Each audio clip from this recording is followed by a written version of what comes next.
वो मणिपुर इस मजबूत सरकार के एजेंडे में नहीं आता क्या? 1996 में भी इसी तरह के दंगे हुए थे और तमाम तरह की स्थितियां खराब हुई थी। आपको याद आता है कोई प्रधानमंत्री वहां पर गए हो? नहीं हूं नहीं, कोई याद आता हो तो बताइए। पार्टी विद द डिफरेंस के प्रवक्ता से शिवम ये सवाल पूछ रहे हो। मतलब पार्टी विद द डिफरेंस बताएंगे, लेकिन साथ में मैं कंपैरिजन किससे करूं? पुरानी सरकारों से करूंगा ना, किसी पड़ोसी से तो नहीं करूंगा। मणिपुर में अशांति के दौरान नहीं गया तो कमजोर थे। कमजोर थे? बहुत अच्छी बात है। नहीं गया तो आपको शुभकामनाएं, आपने कांग्रेस को कमजोर बोला, हम कमजोर नहीं है। 3 दिन पहले अभी जो हालात हुई, दंगा हुआ, हिंदुओं को मार दिया गया, मुख्यमंत्री गई भी तो मुस्लिमों के पास, मौलानाओं के पास, हिंदुओं के पास तो नहीं गई। मंत्री पहले ना गए हो मणिपुर, वो कमजोर। अभी मुख्यमंत्री नहीं जा रही है, उस पर सवाल नहीं, लेकिन प्रधानमंत्री मणिपुर क्यों नहीं गई, ये महत्वपूर्ण है ना। एक सरकार के लिए एक और दूसरों के लिए दूसरा मत लगाई। या तो प्रधानमंत्री अगर जाने की बात है तो सवाल सब पे उठे, मुख्यमंत्री अगर जाने की बात है तो सवाल सब पे उठे। प्रधानमंत्री नहीं, लेकिन राज्य की जिम्मेदारी नहीं है क्या? सरकार के बीच में जो दंगे हुए वो कमजोर सरकार, इसलिए मत पूछो। मुख्यमंत्री जो है वो प्रधानमंत्री के बराबर नहीं है, इसलिए सवाल मत पूछो। कौन सा सवाल मुर्शिदाबाद पर नहीं पहुंचा? मुझे याद आ रहा है मेमोरी, बिल्कुल नहीं पूछा आपने कोई सवाल नहीं पूछा। आप ये डिस्टर्बिंग एलिमेंट के तौर पर ना बिहेव करें। मुझसे ज्यादा आप बोलते हैं और मैं अभी भी दावा कर रहा हूं आपको। तो डिस्टर्बिंग एलिमेंट कौन है आप तय कर लीजिए। इतना 15-20 मिनट आपने बर्बाद किया एक ऐसे दल के प्रवक्ता को जो कि कीचड़ के अलावा कुछ नहीं फेंका आपके ऊपर, एक सवाल का जवाब नहीं दिया। पैदा ही हुए हैं झूठ से, वो पैदा हुए हैं नफरत से, वो पैदा हुए हैं दुष्प्रचार से। अबे साले, आप बताइए ना, बेशर्मी कौन सा खड़ा हुआ है? निशिकांत दुबे से बड़ा बेशर्म आदमी कौन होगा? सबके लिए सवाल है तो सवाल बराबर होने चाहिए।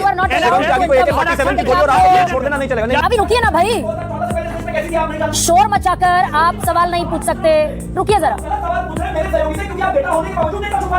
अरे इंदिरा गांधी को निकाला किसी ने, उसका बयान तक नहीं चलाया, न्यूज़ पे नहीं पढ़ा, ये प्रॉब्लम। और अभी तो रुको, क्लाइमैक्स अभी बाकी है। नमस्कार दोस्तों, समाचार 2.0 की और एक मजेदार डिबेट वीडियो में आप लोगों का स्वागत है।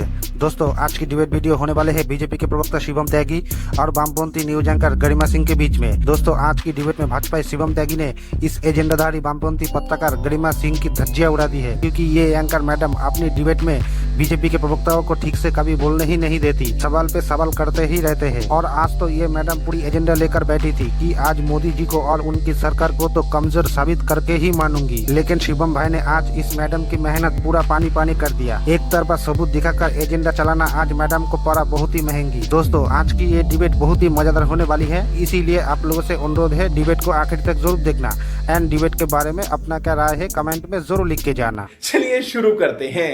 शिवम भाई, जो आज एक वीडियो जारी हुआ जिसमें मजबूत सरकार का बाकायदा दम भरा गया या फिर हुंकार भरी गई, ये मजबूत सरकार बहुत सारे मोर्चों पर फेल हो गई क्या?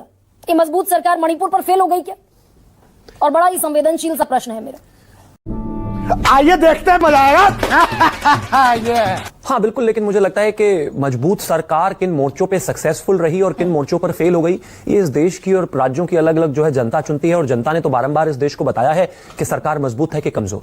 हम कमजोर होते तो सिमट जाते, हम मजबूत हैं तो बढ़ते जा रहे हैं। क्या ये बात है? जो कमजोर थे वो सिमट गए, जो मजबूत हैं वो आगे बढ़ते जा रहे हैं और आगे भी बढ़ेंगे। रही बात एजेंडाज और उन पर इंप्रूवमेंट की, मैं मानता हूं कि इस देश में जाहिर है देश की सरकार को, देश को एक देश के नाते जो है हर क्षेत्र में बेहतर करना चाहिए, करेंगे। लेकिन जहां तक बात आपके एजेंडा की है और यूसीसी की है, मैं मानता हूं कि ये होना ही चाहिए, इसमें कोई परेशानी नहीं है। और हमें ये एजेंडाज आज इसलिए सॉल्व करने पड़ रहे हैं कि आपने बहुत पहले कर दिए होते तो इन सब की नौबत नहीं आती। आज ये इतने पेंडिंग काम हैं, इतनी पेंडिंग चीजें हैं, इतने बड़े बड़े काम हैं, अगर इनको हम आज सॉल्व नहीं करेंगे तो कब करेंगे? One by one at a time, piece by piece सब चीजें सॉल्व करते हुए चलेंगे और ये देश के लिए भी बेहतर है और हमारे लिए भी बेहतर है और हमारे आने वाली जनरेशन के लिए भी बेहतर। नहीं, मैंने तो बड़ा स्पेसिफिक सा और बड़ा संवेदनशील सा सवाल शिवम ये पूछा, ये मजबूत सरकार दरअसल मणिपुर जाने का 2 साल में प्रधानमंत्री साहस नहीं जुटा पाए। विपक्ष बार बार इस मुद्दे को उठाता भी है, जहां 75,000 लोगों को अपना घर छोड़ना पड़ा, 2 साल से लगातार हिंसा हो रही है, आपके विधायक, आपके मंत्रियों के घर जला दिए गए। वो मणिपुर इस मजबूत सरकार के एजेंडे में नहीं आता क्या? अभी बदत है भाई, अभी बदत है। 1996 में भी इसी तरह के दंगे हुए थे और तमाम तरह की स्थितियां खराब हुई थी। आपको याद आता है कोई प्रधानमंत्री वहां पर गए हो? नहीं हूं नहीं, कोई याद आता हो तो बताइए। नहीं, मैं पार्टी विद द डिफरेंस के प्रवक्ता से शिवम ये सवाल पूछ रही हूं। मतलब पार्टी विद द डिफरेंस बताएंगे, लेकिन साथ में मैं कंपैरिजन किससे करूं? पुरानी सरकारों से ही करूंगा ना, किसी पड़ोसी से तो नहीं करूंगा। तो मैं मानता हूं कि इस देश में मणिपुर में जब पहले भी दंगे हुए, कोई प्रधानमंत्री गए हो तो बताइए। पिछली सरकार अगर कमजोर सरकार थी, पिछली सरकारें, तो ये वाली सरकार भी कमजोर। आप ऐसा मानती हैं कि पिछली सरकारें कमजोर? आप मानती हैं ऐसा कि कांग्रेस की सरकार कमजोर सरकार थी? नहीं, मैं आपसे पूछ रहा हूं, क्या होता है? नहीं, आप ही ने कहा कि पिछली सरकार कमजोर सरकार थी, तो बात अलग है, मुझे नहीं पता आप ऐसा मानते हैं। अगर वहां कोई प्रधानमंत्री मणिपुर के जलने के दौरान, मणिपुर में अशांति के दौरान नहीं गया तो कमजोर थे। कमजोर थे? कमजोर थे। बहुत अच्छी बात है। अगर नहीं गया तो आपको शुभकामनाएं, आपने कांग्रेस को कमजोर बोला, हम कमजोर नहीं है। मेरे देश के गृह मंत्री वहां 3 दिन रहे, चीजों का असेस किया, लगातार बात करते रहे, चीजों को कंट्रोल करते रहे और कंट्रोल करके स्थितियां आज वहां पर बेहतर है, स्थितियां खराब नहीं है। और मैं कहना 250 चाहता से हूं ज्यादा कि यात्राएं की हैं प्रधानमंत्री नरेंद्र मोदी ने, सिर्फ घरेलू यात्राएं। हाँ। 22 बार मध्य प्रदेश गए, 17 बार वेस्ट, 17 बार यूपी गए, 24 बार राजस्थान गए। मणिपुर जाने का वक्त क्यों नहीं मिला मजबूत सरकार को? कोई और प्रधानमंत्री गया क्या? मैं यही तो पूछ रहा हूं बार बार। उनको ये कमजोर कह के बचा नहीं सकती? आपके कह देना नहीं वो तो कमजोर थे इसलिए नहीं गए, तो थे तो प्रधानमंत्री ना, कोई और गया हो तो बताइए मुझे। मेरे देश के गृह मंत्री गए भाई, मेरे देश के गृह मंत्री वहां रहे, मेरे देश के गृह मंत्री ने 3 दिन वहां बिताए, मेरे देश के गृह मंत्री ने चीजों को कंट्रोल किया और चीजों को बेहतर किया।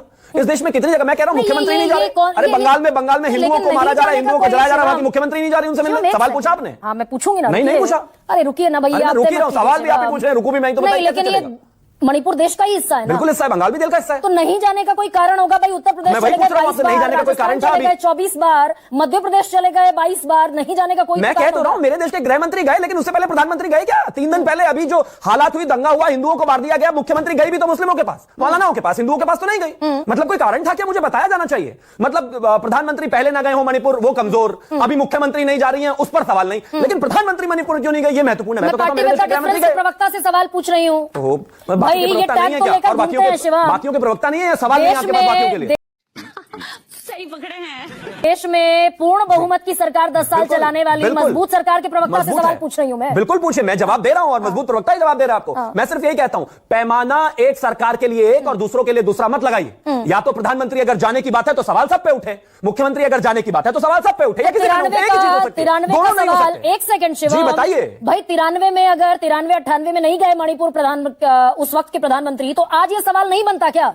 क्या नहीं बनता कि मणिपुर प्रधानमंत्री 25 में मुख्यमंत्री भी नहीं गए कर चुके हैं। 25 में मुख्यमंत्री भी नहीं गई। मालदा और मुर्शिदाबाद में हिंदुओं को भगा दिया गया है, 500 से ज्यादा लोग बेघर हैं, 3 लोगों की मौत हो चुकी है, हालात खराब है। ममता बनर्जी आज भी नहीं गई। सवाल तो Mamata Banerjee is equal to प्रधानमंत्री नहीं, लेकिन राज्य की जिम्मेदारी नहीं है क्या? मतलब राज्य अलग होगा। देखिए जी, 93 से 97 के बीच में जो दंगे हुए वो कमजोर सरकार, इसलिए मत पूछो। मुख्यमंत्री जो है वो प्रधानमंत्री के बराबर नहीं है, इसलिए सवाल मत पूछो। सारे सवाल पूछो, मोदी जी से सवाल पूछो। मैं तो कह रहा हूं कि गृह मंत्री चाहिए। बिल्कुल पूछिए। अरे हम क्या घबराने वाले हैं? जवाब दीजिए ना फिर शिवम त्यागी। 1 घंटा आप मुझसे सवाल पूछे, मैं नहीं डरने वाला। लेकिन हमारे गृह मंत्री गए और ये एक विषय हमारे लिए सेंसिटिव है। तो मैं ये ना लेकिन यहाँ पर जो लोग मौलानाओं से मिलने गए और हिंदुओं से मिलने नहीं गए, वहां पर पत्रकार नहीं पहुंचने दिए गए, वहां पर मुख्यमंत्री नहीं पहुंच पाई। सवाल होना चाहिए, जान वो भी उतनी महत्वपूर्ण है। मुर्शिदाबाद के मुद्दे पर जिस दिन मैंने प्रोग्राम किया था शिवम त्यागी, उस दिन आप ही बीजेपी के प्रवक्ता के तौर पर मेरे पैनल में थे। और मैंने जो सवाल ना पूछा और राइट डाउन कर आप लाते, मैं आज ऑन एयर दिखाती कि मैंने कौन सा सवाल मुर्शिदाबाद पर नहीं पूछा। मुझे याद है, मेमोरी बिल्कुल नहीं पूछा आपने कोई सवाल नहीं पूछा। मुख्यमंत्री क्यों नहीं गई? आपने कोई सवाल नहीं पूछा। सुनिए शिवम त्यागी, अच्छा ठीक है, सुनिए, नहीं याद आपको भी है, याद मुझे भी है, लेकिन ये तीसरी सबसे बड़ी अर्थव्यवस्था बनना था देश को, और ये चाइना ने इतना हमारे देश पर इंक्रोचमेंट मार्केट पर कर लिया कि व्यापार घाटा बढ़कर हो गया $99 बिलियन, हाईएस्ट एवर। इस पर क्या सरकार का कोई नुमाइंदा प्रेस कॉन्फ्रेंस करने बैठता है क्या? बिल्कुल, मैं तो कहता हूं सवाल पूछिए ना। प्रेस कॉन्फ्रेंस हम तो हर चीज पर करते हैं। जो भी मुद्दा देश में चल रहा होता है, भारतीय जनता पार्टी का प्रवक्ता आपके शो पर होता है और हर जगह जवाब देने के लिए तैयार होता है। मैं तो साफ कहता हूं कि जो हमारे मुद्दे हैं वो हमेशा सामने रहते हैं जनता के, और लगातार उनको लेकर हम आगे बढ़ते रहते हैं। आज हम यूसीसी की बात करने के लिए चीजों को डाला, आप यूसीसी पर बात करिए। करेंगे ना, यूसीसी पर भी करेंगे, यूसीसी पर भी करेंगे, बिल्कुल, रेस्ट एश्योर्ड। लेकिन ये चाइना के साथ हम भेज रहे हैं माल चाइना को मात्र $14 बिलियन का, और मंगा रहे हैं $113 बिलियन का सामान। तो $114 बिलियन और $14 बिलियन में फर्क हो जाता है। $99 बिलियन का ये ट्रेड डेफिसिट चाइना के साथ व्यापार घाटा, इतिहास में सबसे बड़ा घाटा है। बिल्कुल, लेकिन एट द सेम टाइम हमारी जो इकोनॉमी है वो इतिहास में दुनिया में फास्टेस्ट ग्रोइंग इकोनॉमी में बताया आपने बताया जब यूनाइटेड स्टेट्स की इकोनॉमी 5% से रेंग रही हो, यूके की इकोनॉमी 3.4% से रेंग रही हो, कुछ तो 1.2% से रेंग रही हो, वो भारत की इकोनॉमी 7.8% से चल रही और 2023 के बीच में 8 से ज्यादा थी। बताइए ये लोगों को, इस देश में जब 2.6 ट्रिलियन की इकोनॉमी कुछ लोग छोड़कर गए थे और आज हमने 1.4 ट्रिलियन ऐड किया है। बताइए लोगों को कुछ आप ऑरेंज की तुलना एप्पल से कर रहे हैं, सरकार की तुलना सरकार से करोगा। अरे भाई, मैं एप्पल से तुलना एप्पल से होगी, ऑरेंज से कैसे हो सकती है? अरे अच्छा रुकिए ना शिवम त्यागी, सुन लीजिए और डेटा सुनिए। नहीं आप गलत 2 करोड़ 30 लाख रोजगार दिए थे यूपीए 1 यूपीए 2 ने, 17 करोड़ रोजगार दिया भारतीय जनता पार्टी की सरकार ने, as per the RBI data and the EPFO data. तो ये फर्क है भाई, हम आगे बढ़ रहे हैं चीजों को लेकर। हाँ, और भी बेहतर करने की आवश्यकता है। लेकिन एप्पल विद ऑरेंजेस, शिवम मैं ये पूछ रही हूँ, फिर से पूछ लेती हूँ, और अगर साहस हो तो जवाब दीजिएगा। बिल्कुल पूछिए, मैं तो कह रहा हूँ पूछिए शिवम, पूछिए। आप ये डिस्टर्बिंग एलिमेंट के तौर पर ना बिहेव करें। प्रॉब्लम आपकी पता है क्या है? आप ना बहुत ज्यादा जजमेंटल है, शायद अपना शो निकालकर आप देखते नहीं, मुझसे ज्यादा आप बोलते हैं, और मैं अभी भी दावा कर रहा हूं आपको। तो डिस्टर्बिंग एलिमेंट कौन है ये आप तय कर लीजिएगा शो देखने के बाद। मेरा आपसे विनम्र जो है मेरा रिक्वेस्ट है। गजब बेइज्जती है। अच्छा जी। शिवम, चीन के साथ व्यापार घाटा पिछले साल हमारा था लगभग 41 बिलियन डॉलर का। चीन के साथ व्यापार अभी घाटा, और घाटा अगर मैं लगा है जवाब तो दे आप भी चुका हूं समझ रहे हैं, दर्शक भी समझ रहे जी, हैं, बिल्कुल ये समझ व्यापार रहे हैं। घाटा 99 बिलियन डॉलर का हो गया। बिल्कुल समझ रहा हूं।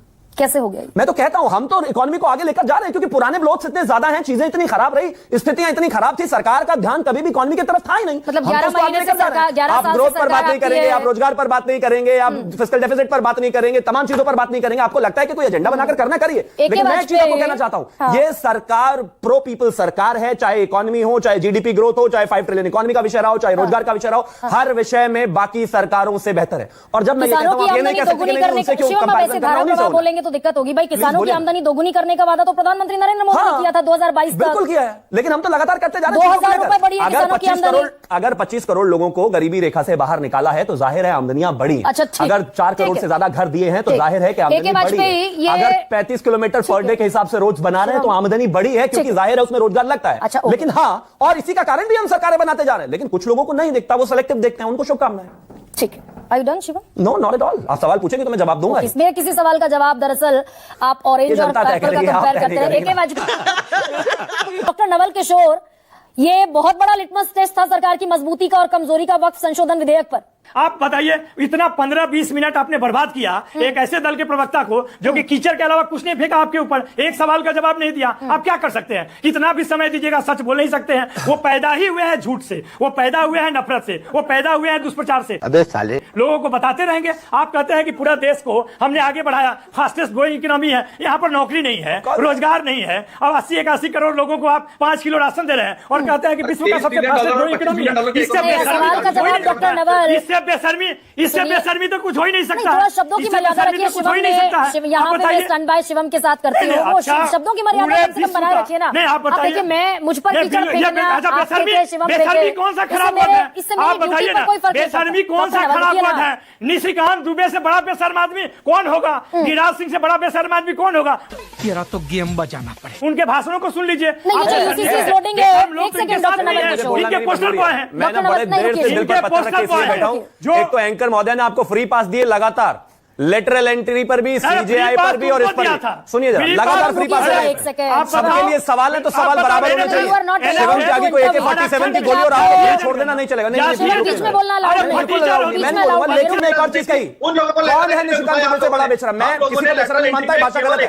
इंदिरा गांधी को सुनिए जरा, जजेस interpret the law and the evaluate case of make decisions but they do not govern, the executive authority lies with the parliament and the president. In the parliament, ये इंदिरा गांधी का सवाल जवाब है। अब ये आपने पढ़ा नहीं, मैं शिवम ये की, बताना चाहता अतुल लोंडे पाटिल की और डॉक्टर नवल किशोर तीनों की आवाज बंद कीजिए। शिवम अब जरा रुकिए sir. Shivam, you can not, अभी रुकिए ना भाई। शोर मचाकर आप सवाल नहीं पूछ सकते, रुकिए जरा। सवाल पूछ रहे हैं मेरे सहयोगी से, क्योंकि आप बेटा होने के बावजूद नहीं कर चुका है। आप मुझे लेटरल एंट्री में बताइए, 2014 से पहले कौन सी इस देश में लेटरल एंट्री होती थी जहां पर जातिगत आधार होता था? कोई एक बताइए, था ही नहीं। आप मुझे बताइए, इंदिरा गांधी के समय में और सारी कांग्रेस के समय में लीडर ऑफ ऑपोजिशन नहीं होता था भाई। एक खानदान जिसको चाहता था इलेक्शन कमीशन का चीफ बना देता था। अब कहते हैं सीजीआई क्यों नहीं है? अरे कमाल बात है, एलओपी हमारे समय में आया है। और छोड़िए, ये जो डेमोक्रेसी और कोर्ट की बात है, मैंने इंदिरा गांधी को पढ़ा है आपके सामने, इसीलिए तरीका अगर हो सकता है, मेरा ये तरीका नहीं है, मेरा ये तरीका नहीं, बड़ा सवाल गलत है। स्टूडियो में आने का ये बिल्कुल मतलब नहीं होता शिवम त्यागी। मैं सॉरी, मैं अप्रोच करेंगे लेटरल एंट्री पर, रुकिए जरा। कोई इंटरेस्ट नहीं है, शिवम मुझे शिवम कोई त्यागी को इंटरेस्ट जरा नहीं आवाज डाउन कीजिए। शिवम ये त्यागी, सुनिए, नहीं, ये बिल्कुल कोई तरीका नहीं है एनक्रोच करने का शो को। लेटरल एंट्री पर बाकायदा जितेंद्र सिंह ने, अब सुनिए शिवम, नहीं आप फिर बोलते रहिए, बोलिए। एक काम कीजिए, एंकरिंग आप कीजिए आज। एक काम कीजिए, यहाँ आकर बैठिए शिवम त्यागी, यहाँ आकर बैठिए शिवम त्यागी।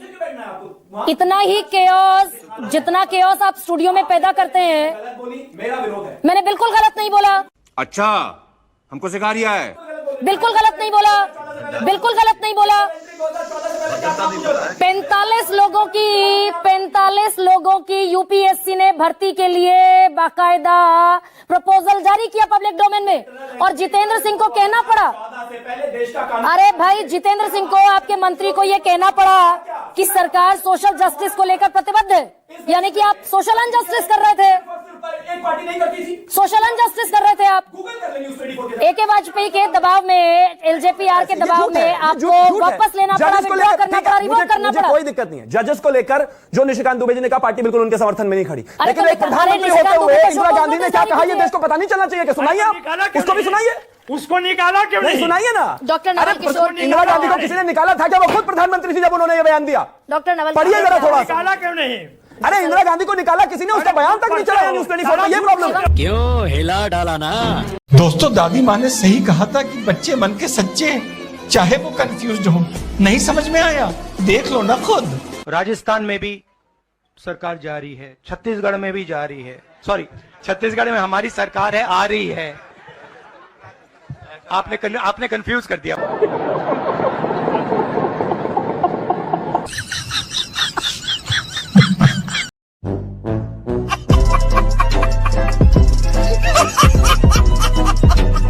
दोस्तों, वीडियो अंत तक देख ली तो अच्छी लगी होगी। अगर अच्छी लगी तो वीडियो को एक लाइक एंड चैनल को सब्सक्राइब कर लेना।